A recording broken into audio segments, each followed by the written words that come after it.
From San Francisco for our viewers worldwide, I'm Taylor Riggs in for Jonathan Farrow. Bloomberg Real Yield starts now.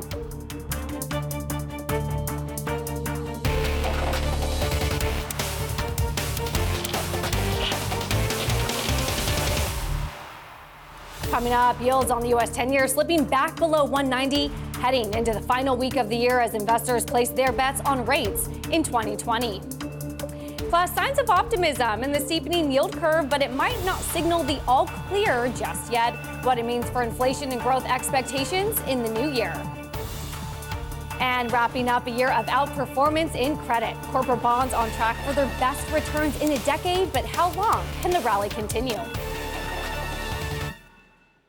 We begin with the big issue. Markets betting low rates are here to stay in 2020. It's hard to really see the yield break out from here. Rates will probably drift lower. Bond yields moving sideways. Trapped in this range. We can't generate any inflation right now. It should eventually be a good year for bonds. Still attractive, but certainly not breaking out. 120 by the end of the year. To get to 1.2% on the 10-year, we'd probably have to be looking at a global recession. The risks are more skewed towards the downside. We're going to test 1%. A lot of things would have to go incredibly wrong to get down to 1%. And if I'm wrong, I think we're going lower. You have to have a recession to get there. The U.S. economy could potentially go into a recession. Unless the market begins to price in additional cuts, the 10-year at most is going to drop down to that 160 range in a trade truce. The Fed will have to come back and ease again. The Fed's probably not going to cut again. The Fed is going nowhere. If there is any sort of weakness in the data, you're going to see that an outsized rally in bonds. The path to least resistance has been for a decade lower, and I see no reason to think that that's going to change going into 2020. So the key question, can we break out of the range set in 2019? Joining us from New York are Collin Martin of Charles Schwab and Peter Tchir of Academy Securities, and from Pasadena, John Bellows of Western Asset Management. I want to get your 10-year forecast from each of you for 2020. Collin, I'll start with you. We think the 10-year Treasury yield will rise modestly in 2020. We think somewhere in the 2.25% range, maybe as high as 2.5%. We do think short-term rates are going to stay anchored. We think the Fed's on hold, but we think with signs of stabilization across the global economy, as well as here in the U.S., and maybe some sort of pickup in inflation expectations, we think we can get close to that 2.25% area for the 10-year Treasury. Peter, your take on the 10-year in 2020? You know, I think we're going to see 225. I actually think it's something we could see as soon as January or February. So I think we're going to start the year off a little bit rough for Treasuries, higher yields, steeper curves as global growth starts to get priced in, and a little bit of fiscal stimulus out of Europe. And John, your thoughts? You know, the better growth optimism that was mentioned is an argument for higher yields, but I guess I'd highlight two other components of the outlook. The first is that inflation continues to be very subdued. 2019 was supposed to be a year of higher inflation, and not only did that not happen, but inflation actually moved lower across a whole set of measures. And then the second component is the Fed. I think the Fed has adopted a very asymmetric reaction function here. I think they're unlikely to raise rates given the low inflationary environment. And I think there's some chance that they cut rates, whether that's in response to a growth downturn, which would be a very straightforward reason to cut, or even if inflation is too weak, there's some chance they cut there. So, you know, growth optimism, reason for higher yields, but against that subdued inflation, an asymmetric and accommodative Fed, you know, our view is those two things will matter more and keep yields quite low for the foreseeable future. So, Collin, I want to talk a little bit about the Fed because John brought it up. You know, the WIRP function on the Bloomberg shows really no movement in either direction really in the first half of the year. I know it's far out, but what's your take on Fed action, at least in the first half of 2020? Well, in the first half of 2020, we think they'll be on hold. You know, we like to say we think they'll be on hold for the foreseeable future. That's what the markets are pricing in, and that's really what Fed officials are telling us. With the 3 cuts that they did this year, they've successfully uninverted the yield curve. And now things are okay. Financial conditions remain easy. And barring some sort of major change in the economic outlook or maybe some sort of risk-off environment where we see stocks fall, we think they're going to be on hold. Peter, I want to get your take on, now that the phase one of the trade deal has been sort of resolved, what do you need to see in the economic data, in the trade tensions, to get the Fed to move really in either direction? You know, I don't think the Fed's going to do anything in rates unless there is a big, change in sentiment, either, very positive or very negative. I do think that we might start seeing as early as January them starting to contain how big the balance sheet's going to be, right? A lot of this current rally in equities started in late September, October, when they started regrowing the balance sheet. It looks like we're going to make it through year end without any problems in the short-term funding market. Repo's working smoothly. So I think in January, they might start setting expectations saying, hey, we can't keep growing this balance sheet at this pace. And I think that'll be a headwind more on stocks. I think it'll be okay for rates markets. I want to pivot from the Fed back into the steepening yield curve, because that steepening yield curve is bringing some optimism to a lot of the markets here. Take a listen to what Morgan Stanley Investment Management, Michael Kushma, is saying, that it's a step in the right direction. I take a big confidence from the steepening of the yield curve. I think that is a measure of success, of confidence about the future, the more the yield curve steepens. Because now we're talking about an endogenous rise in long-term rates. It's not the Fed pushing them higher. It's the market pushing them higher because they're more optimistic about the future. But James Athey of Aberdeen giving a little bit of a different take. Here's what he had to say. You don't get a recession when the curve inverts. You get the recession when the curve re-steepens after it's inverted. There we are. That's essentially when the central bank has to come in and start cutting rates to ease policy, to deal with the problems which have built up during the expansion phase of the cycle. So essentially, if I were to look at the curve today, I'd say that this is classic pre-recessionary yield curve behavior. John, your take on a very, very steep yield curve at this moment, steepest since 2018. Well, first, I do think the re-steepening of the yield curve, the Fed deserves a little bit of credit there. At the beginning of 2019, the yield curve was inverted, sending a very clear signal that short rates were too high, monetary conditions too tight, and the Fed's cuts have addressed that to some degree.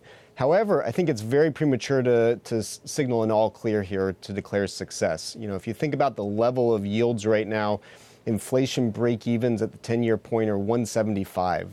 That's notably below the Fed's 2% mandate. It's below where we were 6 months ago, and it's a lot below where we were 18 months ago. So, the yield curve is not inverted, and I think that Fed deserves some credit. But we're a long ways from an all clear, and I think the level of inflation break-evens is still worrisome and still demands some attention from the Fed. Well, Peter, we're showing a chart there of the Fed's balance sheet, and you were highlighting this, really the togetherness sort of the Fed's actions and the balance sheet, and then we tie in the steepening yield curve. Is the steepening yield curve, in your opinion, different this time around? It's a good sign given that rates are rising on the long end versus the last time we saw a steepening of the yield curve and then it eventually leads to a recession, is because it's really bets on the short end of the curve. I first want to take one step back. In August is when we kind of got this inversion. And I think there were a lot of technical factors at play. There were a bunch of inflows into passive funds. There were a bunch of inflows into long-dated treasuries. There was kind of a shortage of sellers. People were getting stopped out. So some of that flattening, I think, was purely technical. We reversed that. The things that I like going forward, I think that, we wrote back in August that steepening the yield curve should be the Fed and Treasury Department's job number one. I think the Fed has done a lot for that. What I'm looking for is now whether the Treasury Department will start issuing more duration. This Treasury, for some reason, is really focused on issuing a lot of T-bills and front-end bonds. They haven't issued as many 10s and 30s, so our balance sheet's a little bit skewed to the front end. I would like to see them come out, start talking about later next year issuing more 10-year, more 30, maybe introducing a 20-year, flooding the market with duration to keep that steepening, because I think steeper yield curves really gives a lot of comfort and it can help the economy. It's kind of the other way around, right? It's really the yield curve leads the discussion rather than the discussion leads the yield curve. Collin, do you agree? Are you more comforted by the steepening of the yield curve? This time is different with the re-steepening after the initial inversion. Well, we are comforted by this. I'll agree with John where the Fed, this is a success. They lowered rates and they got the yield curve out of negative territory. I do think it's important to put it into perspective. It's still relatively flat. If you look at the 3-month 10-year or the 2-year 10-year, you're still only in the 20, 25, 30 basis point range. So when you pull back and really look at the broad yield curve, it's still a relatively flat trend. But if you look at the past mid-cycle adjustments of the 90s, that was also followed by a steeper yield curve, albeit modestly, and we saw a recession kind of push back and recession expectations push back a little bit. So we do think it's a success, but we need to see a little bit more before we see an all clear sign. John, as you looked at 2020, is the pain trade higher yields or lower yields? Well, first, if I could just respond to something Collin said about the mid-cycle adjustments for the 1990s. I think it's really important for investors to understand this is not the 1990s anymore. The Fed is doing something very different than what they've done in the past. They're not responding to something global.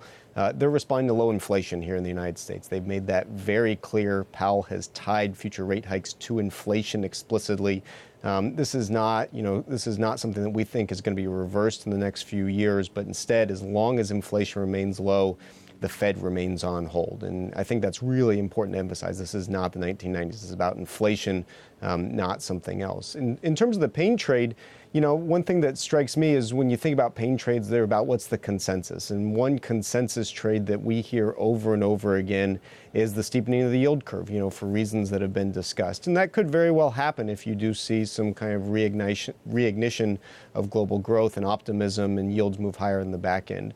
But I think if inflation did not move higher and we didn't see an increase in global optimism, then I think the kind of steepening the yield curve would be a pain trade in the sense that the consensus is there already, and you could see a flattening as a result of that. So first point, this is not the 1990s. Important for investors to understand that. And the second point is I do think that steepening yield curve is somewhat of a consensus trade, and that means the risks are flatter from here.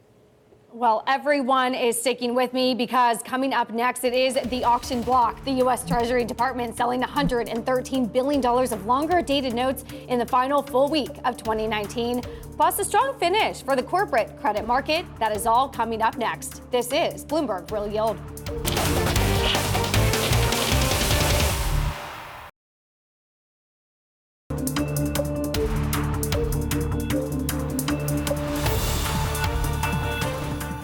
I'm Taylor Riggs, and this is Bloomberg Real Yield. I want to head now over to the auction block and begin with Asia. We went Japan. They sold just under 2 trillion yen of negative yielding 2-year bonds. The bid to cover ratio was 4.7 times, close to the 6-month average. Moving into Europe, where Italy sold 2 billion euros of zero bonds due in 23 months. Investors offered to buy 1.48 times the amount sold. The bonds were sold at a slight premium with a yield of negative 0.005%.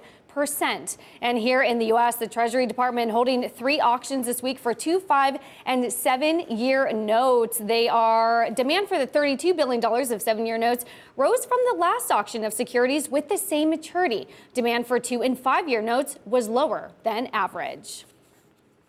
And elsewhere, corporate credit is looking to finish the year on a high note, with high yield rallying for 16 consecutive sessions. George Bory of Wells Fargo weighing in on the recent outperformance in the junk space.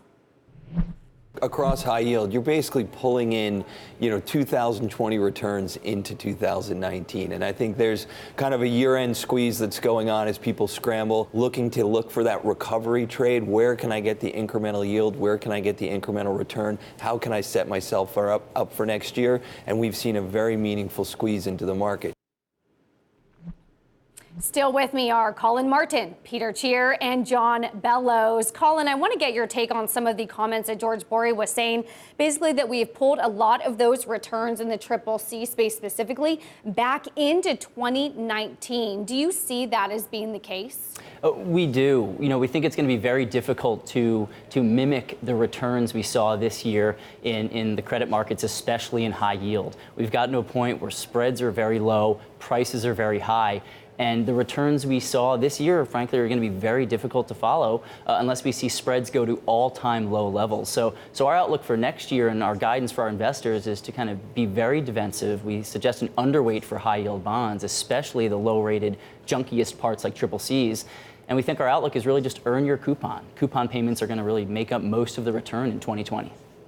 Peter, your take on credit in 2020? You know, we came into December looking for this kind of squeeze across the board, whether it's in triple B down to triple C. So I think the first step now is figure out which credits benefited maybe unfairly by the squeeze, start selling those, right? There is going to be a return to weakness for those weaker credits. Having said that, we like cyclicals, we like autos, we like commodities. There's certain names that I think were beat up, left kind of for dead, that are started to come back. I think those can continue. So it's going to be very difficult for managers to figure that out, but I think that's what you're supposed to be doing with your portfolio right now. Figuring out which of those weak names are underpriced and still have more upside, keeping those or even adding to them, and then just taking profits or cutting losses on some of those names that had a surprising rebound. Well, the Dallas Fed president, Robert Kaplan, weighed in on the credit markets, telling Bloomberg TV that those tighter spreads might be cause for concern. Single B and double B credit spreads are so tight. Triple B spreads are very tight. If I see evidence that the market is sort of distinguishing between lower quality credits and better credits, I actually think that's an encouraging sign. My bigger worry is you've got increasing PEs, you've got historically low cap rates, you've got very tight credit spreads, and I'm just keeping a close eye on excesses and imbalances. John, do you agree with the Fed president there? Tight spreads cause for concern? You know, one thing he highlighted that is true is that there has been some differentiation this year. You know, higher quality has outperformed. Triple C's have lagged. You know, they have a little bit of recovery in December, but still, you know, disappointing performance this year relative to the broader market. And I think that's an important point. In that environment, managers that have the ability to do the fundamental credit work and differentiate between names and between sectors are really best positioned to outperform. And our team's done a great job on that this year, and I think that'll be the key going forward is to do that differentiation that President Kaplan's talking about. You know, it's not just about buying the highest yielding bonds and waiting for them to tighten. You have to do the differentiation, and you know, you have to be a fundamental manager to really perform well in that environment. Collin, what is the high yield market telling you with spreads at 326 down from just 550 a year ago? Well, it's telling us that investors just aren't being compensated that much for taking on the risk that high yield bonds offer. You know, going back to the broad credit spectrum, whether you look at AAAs down to single Bs, if you look at the sub tiers of each market, they're all very, very close to their post-crisis lows, where the only types of bonds that have spreads above their post-crisis lows are those triple Cs. So you're just not being compensated. Now, with high yield especially, it's not out of the ordinary to see these hiccups and see spreads move up sharply, whether it's 100 basis points, 150 basis points. So the lower they are, there's just less of a buffer for investors to kind of offset some of that. Peter, we were looking at that chart, and it's shocking, frankly, to me to see high yield at 326 basis points, and then you look at investment grade at 97 basis points. What looks more overvalued to you? You know, I actually am fairly comfortable with credit here. And one of the things I do is I like to go, we all talk about reversion to the mean, right? We talk, oh, tightest it's been since the crisis. If you go back to the early 1990s, we spent all the 90s roughly at these credit spread levels, spent most of the 2000s at these spread levels. I think it's going to turn out that investors were way overcompensated to take investment grade credit risk for the past 6 or 7 years, maybe longer. And I think we could normalize around here. I think we're going to see a world of triple B credits where single A's move down to triple B holds at triple B, and we start finally maybe seeing if we get a recovery in the economy. Double B is getting upgraded. I think we're all going to look back and say, what was all the concern about triple B spreads? They're fine here. You're probably being compensated. Very few names get in trouble. We saw this year as companies went through what we were calling the debt diet, how quickly companies that got in trouble at the investment grade level could turn themselves around, maintain that credit rating. So I'm comfortable. I think we're probably not going to see a ton of spread tightening from here, but I don't think we're going to go back to a lot of widening, which is why I keep coming back. People are going to have to gravitate and find the opportunities in those beaten up cyclicals, the names that fell behind, that were undervalued, because I think people are going to be searching for yield, and that's where they're going to find it, is in those kind of names that were left for dead that come back. Well, John, I want to read a quote from PIMCO's Mark Kiesel, because he's saying that strength in high-grade credit might be here to stay. He's saying that, quote, there's simply not enough high-quality income-producing assets to meet the demand. That's the reason credit did so well this year. It wasn't just the fact that the Fed and other central banks cut rates. The fact is that there is just that much demand. Does demand continue in 2020? Yeah, so I think the Fed is a big component of this. You know, obviously their accommodative policy moves this year will lengthen the cycle, and that's reducing one of the major risks to credit is, reducing the recession risk. Another thing the Fed has done by bringing down rates is reduce the hedging cost for foreign investors who want to buy credit. So you've seen big foreign participation, and I think both of those are positive. So yes, the Fed is definitely part of the pro-credit story. But again, I just want to come back to this idea that there is differentiation within the credit market, and fundamental managers can take advantage of that. Let me give you an example. We've noted that energy credit has really lagged. And, one thing that's striking is that energy credit has lagged even though management teams are being very prudent with their balance sheets. So you see asset sales in order to manage their maturity schedules and bring down leverage in some cases. And yet spreads, are still quite wide to the market. So energy would be a case where prudent balance sheet management from the leadership in those companies is a positive, and spreads aren't reflecting that. And so that's a place where you could take some risk. Well, everyone is going to be sticking with me because coming up and still ahead, it is the final spread. This week is featuring manufacturing data out of China and the U.S. before we close out the year. This is Bloomberg Real Yield.